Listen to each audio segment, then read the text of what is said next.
Hebreus 11. Como todos sabem, eu sou do Rio de Janeiro. Eu sou oriundo de uma cultura da fé. O Rio de Janeiro é realmente uma cultura da fé. Porque o carioca já sai de casa falando que vai fazer uma fezinha. Ele aposta no jogo do bicho. Ele faz uma fezinha na Mega Sena. Ele faz uma fezinha, eu não sei se ainda existe, loteria federal. E assim você vai crescendo numa cultura em que a fé é algo muito corriqueiro no cotidiano.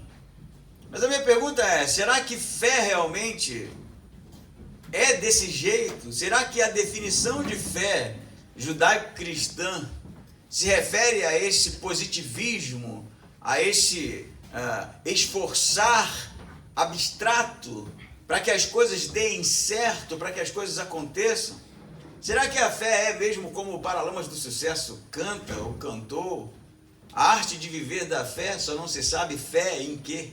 Ou mesmo quando o Rapa canta, minha fé é meu jogo...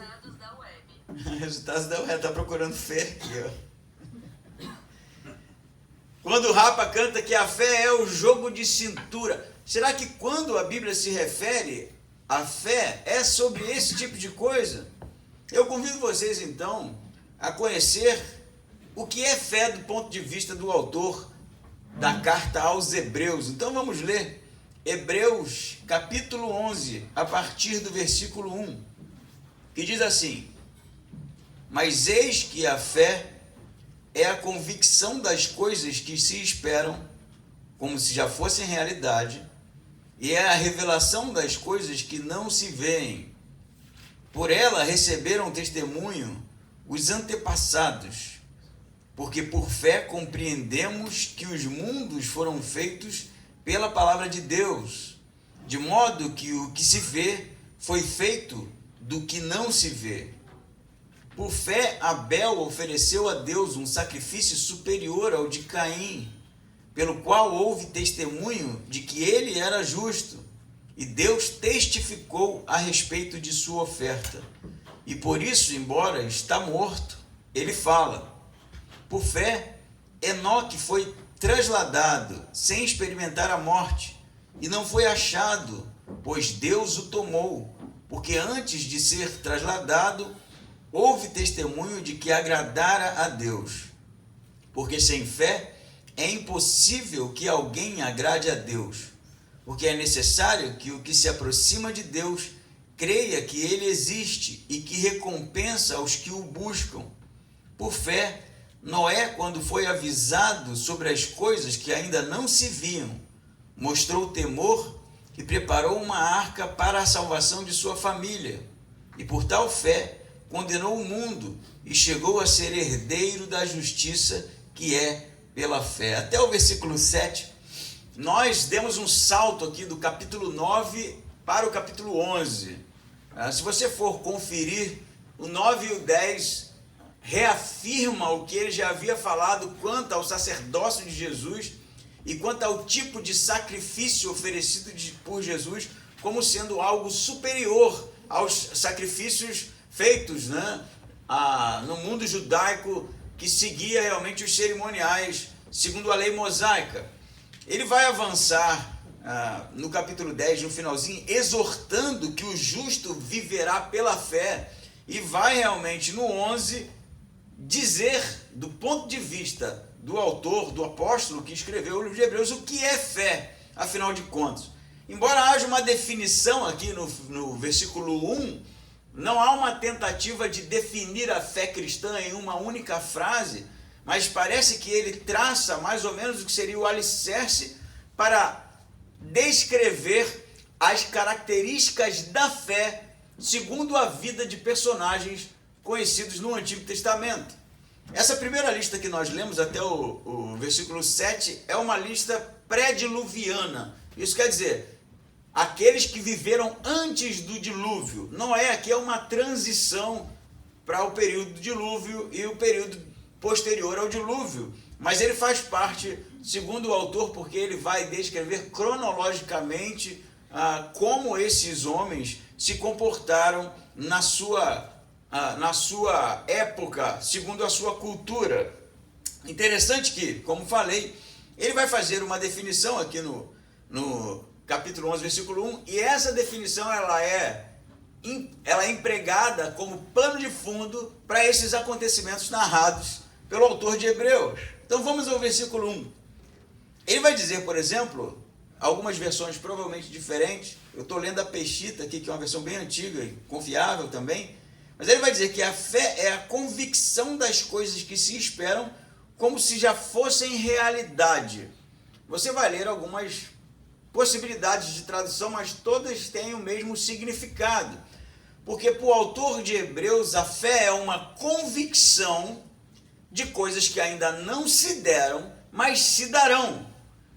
Mas não é uma convicção no sentido de acreditar ou de esperar aquilo que você quiser. É segundo coisas que foram ditas e reveladas por Deus. Por isso que ele, junto a essa primeira premissa, ele diz que é a revelação das coisas que não se veem, em algumas versões de fatos. Então, para o autor, Deus disse coisas, prometeu coisas, revelou coisas futuras, e a fé é a convicção de que essas coisas se darão, e a convicção realmente que elas são e serão realidades. Então, na definição do autor, não é simplesmente acreditar em algo porque eu botei toda a minha força, todo o meu pensamento, todo o meu positivismo para que algo aconteça, mas é algo construído em cima de promessas feitas por Deus, e esse é o prédio, o alicerce, o fundamento para realmente essa fé ser legítima. Então a fé é a convicção de coisas que se esperam como se já fossem realidade, e, como ele define aqui, é a revelação das coisas que não se veem. Percebam que nos textos mais antigos, a fé é viver algo que ainda não aconteceu, mas como se já acontecesse. Por isso que tem esse tópico, eu escolhi essa versão aqui justamente por isso, viver justamente como se já fosse realidade. Então a fé não é algo simplesmente no campo do subjetivismo, da subjetividade, da abstração, porque quando você vê ou vive segundo aquilo que você vê no futuro e espera realmente com convicção, toda a sua vida é moldada segundo essa crença.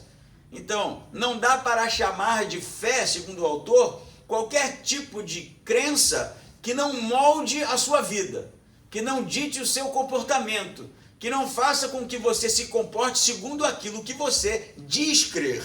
E aí ele vai dizer no versículo 2 que foi através desse tipo de convicção, desse tipo de certeza, que os antigos receberam testemunho. Os antigos aqui na verdade, chamado pelos teólogos, nesse capítulo de Hebreus, a galeria dos heróis da fé. São todos os personagens descritos pelo autor que viveram segundo a sua crença, segundo a sua convicção, segundo a sua certeza. E ele vai dizer, no versículo 3, de maneira bem interessante, porque ele está sendo cronológico aqui na questão das escrituras do Antigo Testamento, ele vai dizer, por quê? Por fé compreendemos que os mundos foram feitos pela palavra de Deus, de modo que o que se vê foi feito do que não se vê. Então, na verdade, a abordagem dele é em Gênesis. Ele se refere ao livro que narra a criação da parte de Deus, ex nihilo, do nada. Então, é a convicção de coisas reveladas por Deus como se elas já fossem, e é também crer, segundo a definição do autor, que tudo que existe foi criado pela palavra de Deus e feito de algo que não se vê. Então, embora o conhecimento científico do autor não tenha 1/3 do conhecimento científico de que nós temos hoje quanto à matéria, os átomos, a física quântica, né? Ele simplesmente conhece o visível e o não visível. Então, na sua definição, crer em Deus e ter fé em Deus é ter fé que Ele criou todas as coisas do nada, sem partir de uma matéria primordial, porque essa era uma crença grega, por exemplo. Então ele já começa dizendo, apelando, né, que a fé é essa convicção e parte do princípio de que todas as coisas, toda a realidade conhecida foi criada por Deus, pela palavra de Deus, sem que houvesse a necessidade de moldar algo antes, e sim realmente vindo à existência porque Deus assim o quis. Isso é importante porque através ou a partir deste tipo de definição, convicção de que os mundos foram criados, convicção de que foi criado do nada, convicção de que essas coisas realmente se darão e a vida ser moldada a partir deste tipo de proposição, que ele agora começa a citar esses homens, né, esses grandes homens do Antigo Testamento. Versículo 4 ele vai dizer: por fé, ou pela fé, Abel ofereceu a Deus um sacrifício superior ao de Caim. Essa passagem é uma passagem muito discutida, porque se você ler Gênesis e realmente se debruçar sobre o que aconteceu na história de Caim e Abel, ou Abel e Caim, você não encontra lá o elemento fé. Até porque você já, de certa forma, vai ter que gerar uma reflexão, porque que tipo de fé é necessária para um tipo de cenário em que Deus e o homem estavam juntos, se relacionavam, se comunicavam? Porque ele disse que a fé é uma convicção e, de certa forma, do ponto de vista pós-moderno, do nosso período histórico-cultural, a fé é uma espécie de crença, né? Crença em algo, crença na existência. Mas como eu vou ter uma crença na existência, eu vou precisar dela se eu me relaciono justamente com Deus, de maneira a ouvir Ele falar comigo. É como se eu dissesse, eu tenho fé na Lidiane, minha esposa. E aí você automaticamente vai concluir que esse tipo de fé não é que eu tenho fé na existência da Lidiane, que isso beira o absurdo, já que a minha cognição me diz que a Lidiane simplesmente é minha esposa, e eu convivo com ela todo dia. Então a fé na Lidiane não pode ser esse tipo de coisa. A fé na Lidiane precisa ser outro tipo de coisa. Confiança, por exemplo. Eu tenho fé na Lidiane, pode ser que, quando eu diga isso, eu esteja dizendo que eu tenho fé porque ela justamente é confiável, porque ela realmente é alguém que inspira em mim todo tipo de expectativa colocado nela e corresponda. Então ele vai dizer que Abel ofereceu um sacrifício a Deus por fé. Vamos lá, a história é bem assim. Diz o texto em Gênesis que Abel, ele era um pastor de ovelhas, não é isso? E seu irmão Caim, ele era um agricultor. Ambos ofereceram, na versão original, no idioma original, são dons, né? Assim que se trata dos sacrifícios. Sacrifício é em português. Tanto no hebraico quanto no grego são dons. Eles ofereceram dons ou sacrifícios para Deus. Abel pegou dos animais que ele criava, as ovelhas, ofereceu. E o Caim pegou da agricultura, né? Provavelmente cereais, frutas, quem sabe, e também ofereceu a Deus. E diz o texto que Deus não recebeu a oferta, né, de Caim, mas ele recebeu a de Abel. E o texto lá em Gênesis também não diz o motivo. Então fica uma coisa assim, um tanto especulativa da nossa parte, com base em algumas outras passagens ou algum outro tipo de manifestação no próprio texto, mas o texto em si não diz algumas coisas, inclusive. Não só o motivo de Deus ter aceitado a oferta de Abel, como também não diz por que é que Abel foi sacrificar um animal. Por quê? O sacrifício de animais é algo muito posterior, é algo em Moisés, que realmente vai ser institucionalizado, né, o sacrifício como sendo algo exigido por parte de Deus para a expiação dos pecados. Mas Abel, sem nós conhecermos nenhum tipo de reivindicação de Deus, nenhum tipo de comando da parte de Deus, sacrifica um animal. E isso poderia, inclusive, ser interpretado de maneira bem negativa, porque ele não tinha direito sobre a vida de nenhum animal. Então, a pergunta é, de onde cargas d'água Abel me sai com um sacrifício de animal? Oferece para Deus e Deus recebe. E aí é que está realmente o aspecto da fé no texto. O que eu posso adiantar é que o sacrifício foi pela fé. Mas que fé, afinal de contas?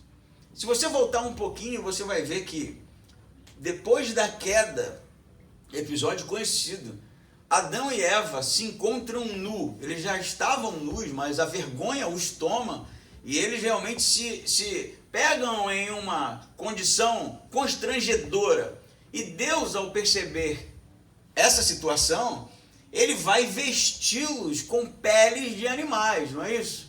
O texto é bem sucinto e objetivo nesse sentido, mas não diz que Deus criou pele de animais, e provavelmente, né, o que o texto está sugerindo foi que houve a necessidade de animais serem mortos para cobrir a nudez de Adão e Eva. O interessante disso é que no hebraico, a palavra cobrir é a mesma para expiar.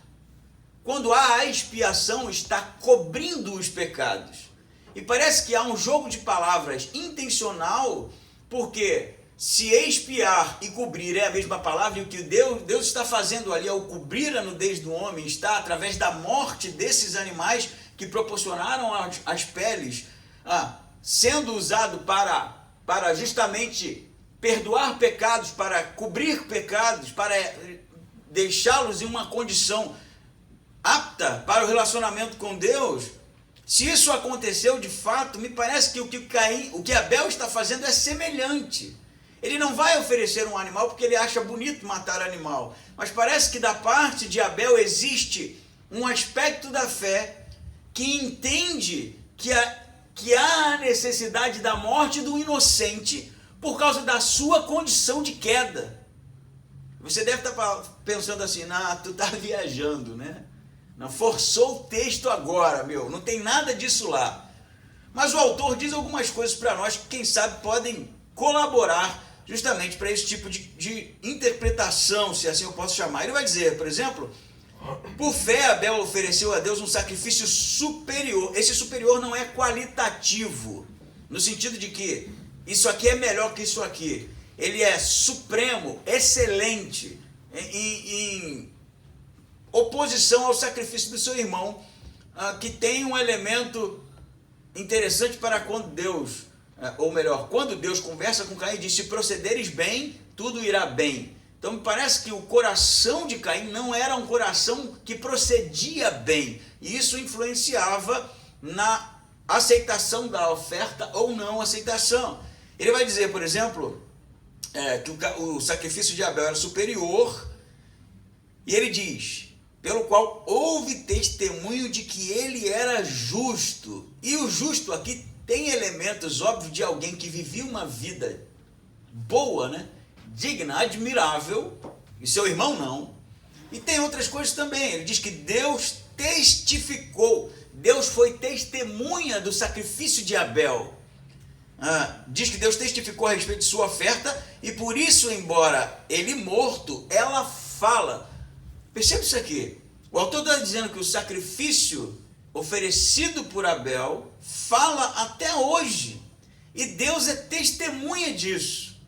Então, se foi somente um sacrifício, por exemplo, do melhor que se tinha, né? Como algumas interpretações, por que isso é testificado por Deus até agora? E eu vou pedir para você rolar para frente um pouquinho, que é o capítulo 12, versículo 24, diz assim: a Jesus, o mediador do novo pacto ou nova aliança, e a aspersão do seu sangue, que fala melhor do que o de Abel. O autor parece que compara o sangue de Jesus derramado não com a morte ou o sangue de Abel, mas com o sangue da oferta de Abel. E parece, se tudo isso fez sentido na sua cabeça, que Abel entendeu, de alguma forma, tenha sido Deus ensinando, dizendo, predizendo, revelando que haveria necessidade de um inocente morrer para que os pecados fossem expiados. Por isso que a fé é a convicção das coisas que se esperam, porque Abel esperava algo. A introdução no 11 não está aqui à toa como uma introduçãozinha de fé, isso é aplicado em todos os personagens. Abel tinha uma fé que era a convicção das coisas que se esperam, e em nome dessa convicção de algo que ele esperava, ele sacrifica um animal. Esse sangue fala até hoje, fala menor porque era sombra de algo muito maior que viria, Jesus, como o sangue que seria o sangue para a expiação dos pecados. Mas que Abel, por causa da sua oferta e por causa da sua morte, ele realmente, Deus é testemunha de que esse sacrifício fala até os dias de hoje. Então, entenda isso. Por que o sacrifício de Abel foi pela fé? Porque ele realmente creu de todo o coração, confiou na promessa de Deus, que Deus um dia enviaria um inocente e que esse inocente morreria e que o seu sangue seria para a remissão dos pecados. Eu só não vou mandar você aplaudir porque é meio tosco isso. Mas a vontade que eu tenho é essa. Porque Abel não é um irmãozinho bonzinho que tomou uma pedrada na cabeça e morreu. Abel era um homem de fé. Abel era justo, citado inúmeras vezes, inclusive por Jesus, um homem justo. Um homem justo, não era justo porque era bonzinho, porque andava direitinho, porque cria realmente que Deus enviaria o seu filho para morrer pela humanidade, porque ele conhecia a sua condição de pecado. Então, o primeiro aspecto que eu quero dizer para você, o que é fé, Josi? Fé é crer que Deus realmente é o Criador de todas as coisas e que proporcionou a morte do seu filho para a remissão de todo aquele que crê, assim como Abel. Se você não crê nisso, me desculpe. A sua fé é a do Paralamas do Sucesso, que eu nem sei se faz mais tanto sucesso. Ou do Rapa. É a crença no nada, na fumaça. Porque a fé bíblica é a confiança de que Deus cumprirá aquilo que ele disse que irá cumprir. E quais as implicações disso? O autor diz, é viver como se isso fosse hoje. Não existe uma fé construída somente sobre algo futuro. Como falei antes, no campo do subjetivismo, no campo da abstração. A fé não é um sentimento. A fé não é uma frase. A fé não é uma crendice. A fé não é fideísmo. A fé é uma convicção. E essa convicção molda justamente a nossa vida como moldou a vida desses homens. Abel é o primeiro homem a ter que lidar com o ceticismo do seu próprio irmão. E é isso que vai acontecer aqui, vai afunilar. Você vai ter céticos de um lado e homens que viveram segundo a sua crença de outro. E nesse primeiro momento tem um aspecto que exige de nós justamente um posicionamento. Não dá para viver dizendo que crê em Deus se você não vive como você diz crer. É importante isso ser salientado. É uma maneira de viver a vida. Não somente crendo, mas vivendo dessa maneira. Intensamente. De maneira total, plena, integral. A fé não pode ser um dispositivo que a gente, quem sabe, acione em determinados momentos para que algo dê certo. A fé não pode ser um gatilho que a gente dispara para justamente se sentir melhor. A fé não pode ser, quem sabe, uma ferramenta para o nosso uso na hora que seja mais conveniente. A fé precisa ser uma maneira de viver. E isso é convicção. E isso é convicção. Eu sempre dei um exemplo que é muito ruim, mas eu espero que você me entenda. Você está indo para casa, para casa de praia ou viajar, seja lá o que for. E de repente você é abduzido por alienígenas. Alguns aqui já devem ter escutado essa ilustração. Um dia eu paro com ela quando eu arrumar uma melhor. E aí você fica uma semana no outro mundo. O mundo dos ETs lá. eles fazem uma série de experiências contigo, uma semana depois eles lhe soltam na esquina da sua casa. E a minha pergunta para você é, você vai dizer, deixa isso para lá, ninguém vai acreditar mesmo? Ou a partir de agora, a sua vida vai ser realmente dizer para todo mundo que objetos voadores não identificados existem? Eu vi isso. A ilustração é ruim, mas a vida, por exemplo, dos apóstolos foram mudadas pelos que eles testemunharam. E nunca mais pode se viver da mesma maneira. A ponto de Pedro ter sido preso e orientado a ficar quieto, e ele diz, eu não posso me calar diante das coisas que eu vi e ouvi. A fé é isso, não tem como se calar, justamente para quem experimentou uma transformação da parte de Deus, para quem experimentou a convicção da parte de Deus de que Ele realmente é aquele que está produzindo algo maravilhosamente grandioso para a humanidade. Não tem como viver uma vida como se essas coisas não fossem simplesmente realidade. Porque a gente diz que crê em tantas coisas, né? Eu creio, por exemplo, que tudo vai dar certo. Eu tenho fé em Deus, que amanhã vai ser um dia melhor. Esse tipo de coisa é muito positivo, eu sei, é melhor pensar assim do que pensar de maneira negativa a vida inteira. Mas não é sobre isso que a Bíblia trata. A Bíblia trata realmente de algo que precisa moldar a nossa existência, a nossa caminhada, e que nós precisamos viver de acordo com a nossa crença. É nisso que você crê? Viva assim. Não é nisso que você crê? Viva assim também. Porque eu respeito se você se levantar e disser, eu não creio em Deus. Então viva como quem não crê em Deus. Mas se você se levanta para dizer, eu creio em Deus, você precisa viver assim. E Deus precisa ser testemunha do tipo de fé que você tem. E receber de você os dons, as ofertas, as manifestações de que realmente há um relacionamento com Deus. Amém? Abel, justo, homem de fé, cujo sacrifício fala até hoje. O segundo homem aqui da sua lista é Enoque.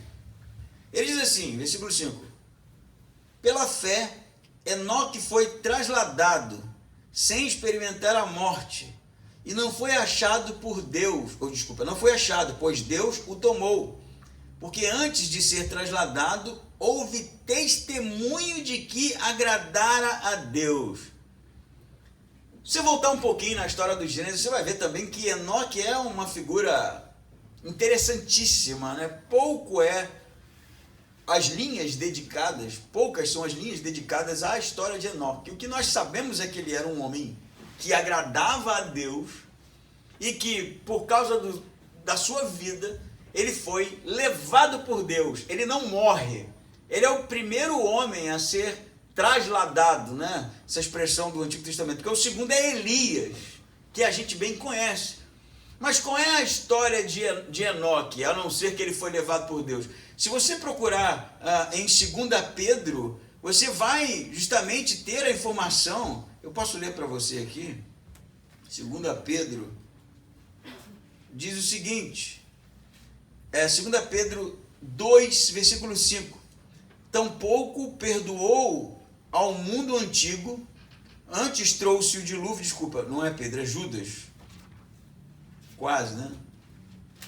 Judas diz assim, 1,14. Quanto a estes também profetizou Enoque, sétimo desde Adão, quando disse, eis que Yahweh vem com miríades de santos, para executar juízo contra todos, e para repreender todos os ímpios, por todos os atos que eles têm cometido impiamente, e por todas as violentas expressões que os pecadores ímpios proferiram. E você vê aqui Enoque, segundo o livro de Judas, como um pregador. Isso é interessante, né? Estou falando de Gênesis, lá no início. E Enoque foi levado por Deus porque tinha uma vida que agradava a Deus, e Judas vai dizer que ele era um pregador, um profeta, que pregava juízo num tempo de iniquidade. Então perceba só, Enoque agradou a Deus, o texto diz, porque ele testemunhava de Deus, em uma realidade extremamente voltada para a iniquidade, porque se a gente for acompanhar, né, a trajetória do livro de Gênesis, vai terminar com um dilúvio por causa justamente da iniquidade. Então, é provável que o que tenha acontecido aqui é que gerações posteriores a Abel e Caim vão se levantar como sendo gerações iníquas. E você tem um elemento na contramão da cultura, na contramão de todo aquele comportamento pecador, que é a pessoa de Enoque, pregando, testemunhando. E aí Deus se agrada dele, diz o texto. Ele foi levado, trasladado, sem experimentar a morte, e não foi achado, pois Deus o tomou, porque antes de ser trasladado, houve testemunho de que agradava a Deus. Aí ele vai dizendo 6, porque sem fé é impossível que alguém agrade a Deus, porque é necessário que o que se aproxima de Deus creia que ele exista e que recompensa os que o buscam. É meio estranho essa passagem, não? Enoque era um homem que agradava a Deus, foi levado por Deus, não viu a morte. Judas vai dizer que ele era um pregador, um profeta, pregava arrependimento. E aí ele diz que depois que Enoque foi levado, não foi encontrado, mas porque não viu a morte, ele faz uma pequena reflexão sobre isso. Ele diz que é impossível agradar a Deus sem fé. Então, Enoque agradava a Deus, porque ele tinha fé. E a sua fé era algo justamente estruturado em cima de um testemunho de que Deus iria julgar aqueles homens, que eles precisavam mudar de vida. E aí depois ele diz, é necessário crer que ele exista. Pô, o que ele está falando agora? Como assim? Está bem fora de ordem isso aqui. Se o cara já é alguém que tem aqui a atenção de Deus, né? Deus se agrada dele, o comportamento dele como justamente um pregador, alguém que dá o testemunho, né, de que é necessário uma mudança de vida, e acontece. Por que então crer que Deus exista? Isso é bem interessante, porque não é só crer que Deus exista, é crer que Deus exista e abençoa aqueles que o buscam. E a bênção aqui está em ser levado por Deus. E o crer que ele exista tem a ver com o tempo em que ele vivia, que já não se cria mais em Deus. E a crença de Enoque era uma crença relacional. Não é só crer que Deus existe, como não crer que Deus existe. Era crer que Deus realmente era uma pessoa, que Deus realmente era alguém a ser buscado, e que realmente abençoava, e que realmente estava à disposição, desejando ser conhecido. Então, isso é importante porque pode ser que a gente se relacione com uma espécie de Deus mitológico. Isso é muito comum. Deus. E toda vez que se pensa em Deus, é alguma coisa inatingível, assim, agnóstica, né? Não compreensível. Não pode ser que Deus exista, né? A Bíblia até fala, eu prefiro acreditar assim do que não acreditar, né? Então, a gente vai jogando os dados, né? O que ele está dizendo aqui é que a vida de Enoque era uma vida de testemunho, porque ele cria que Deus era uma pessoa relacional. E havia um relacionamento dele com Deus, por isso ele era testemunha. E por isso Deus se agradou dele e o levou. Deus se agradou tanto dele que ele não morreu.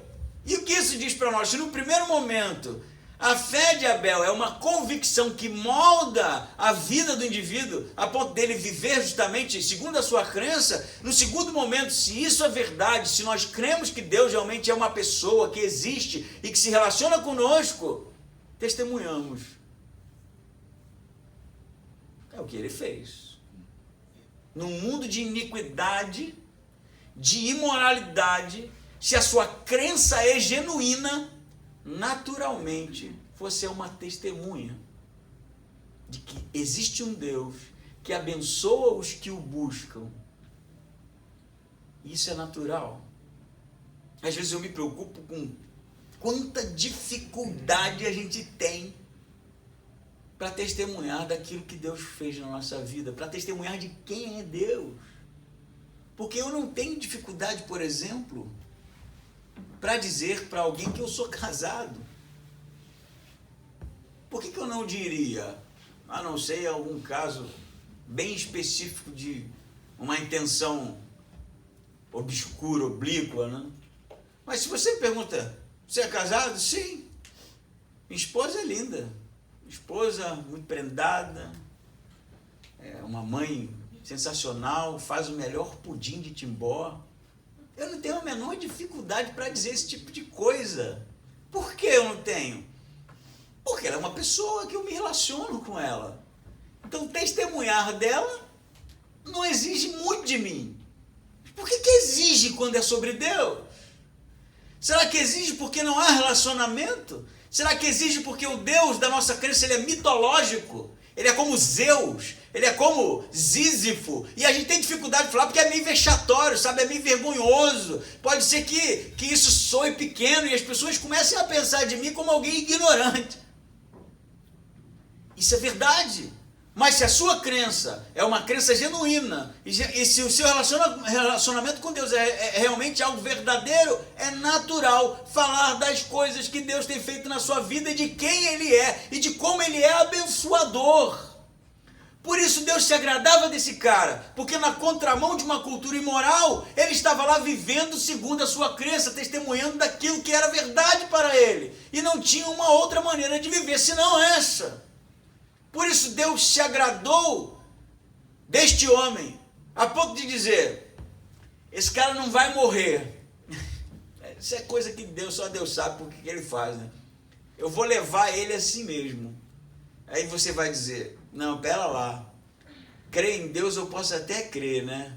Mas que ele levou alguém vivo, sumiu, por favor, né? Se você crê que Deus existe, que Ele é o ser criador de todas as coisas, isso aqui não quer dizer absolutamente nada. Mas essa é a história justamente deste homem. Testemunhou quem Deus era. Porque sem fé, este tipo de fé, é impossível que Deus se agrade. Essa é a cereja do bolo aqui.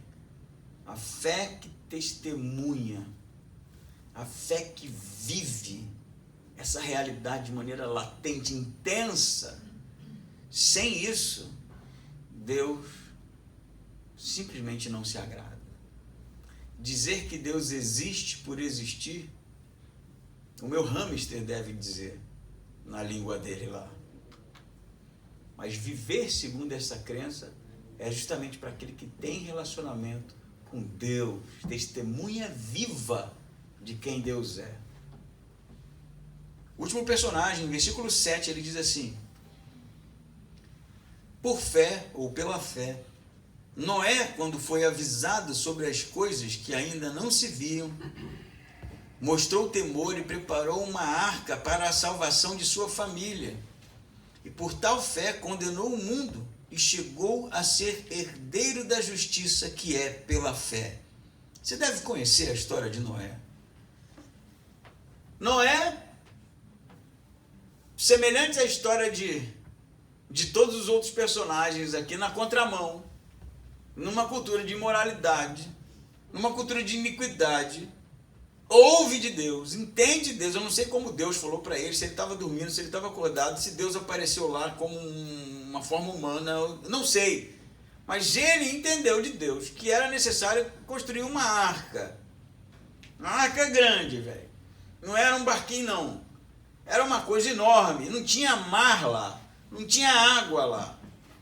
E ele ficou 120 anos construindo essa embarcação. Noé deve ter virado atração turística. O pessoal falava assim, tá de visita, vem conhecer um doido que tem aqui, que ele está construindo um negócio, tu só vendo, vem ver. E aí o pessoal provavelmente olhava, ria daquilo. Tinha gente na primeira heresia, capítulo 5, cobrando até ticket. Vem ver a embarcação do doido.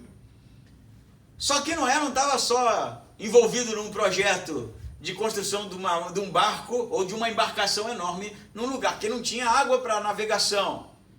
Pedro vai dizer que ele era pregador da justiça, semelhante justamente de Enoque. Ele pregava arrependimento, Inclusive Pedro vai dizer que ele pregava no Espírito de Cristo.